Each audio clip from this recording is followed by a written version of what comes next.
war in Ukraine is entering a decisive narrative phase. Moscow claims momentum on the battlefield. Kyiv warns of a longer and deadlier conflict ahead. On the same day, the two presidents delivered sharply opposing signals about where the war is heading next. Speaking at an expanded meeting of Russia's Defense Ministry Board, President Vladimir Putin said Russian forces now hold full strategic initiative across the front lines. He argued the past year marked a turning point and insisted Moscow can accelerate its offensive if required. First, the goals of the special military operation will undoubtedly be achieved. We would prefer to do this and address the root causes of the conflict through diplomacy.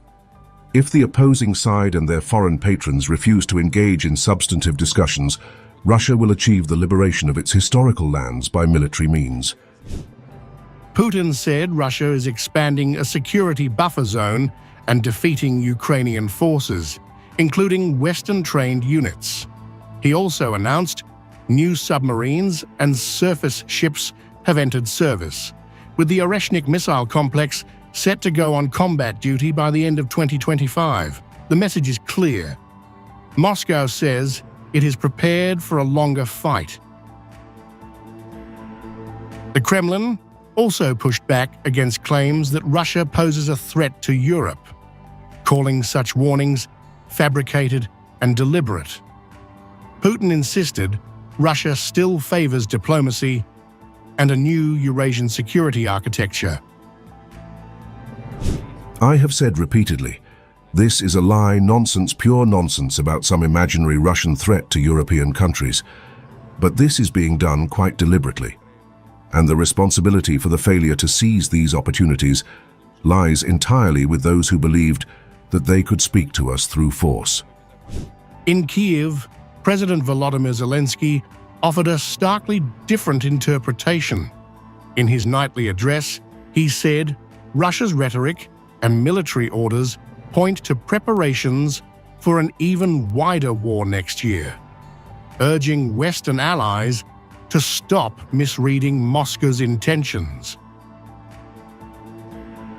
Today, we again heard signals from Moscow that they are preparing to make next year a year of war. And these signals are not only for us. It is crucial that our partners see them, and not only see them but also respond. Especially partners in the United States, who often say that Russia wants to end the war.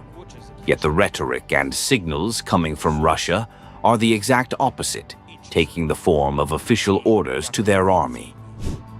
Zelensky warned that Russia is using diplomatic language to disguise territorial ambitions, not only toward Ukraine, but potentially beyond.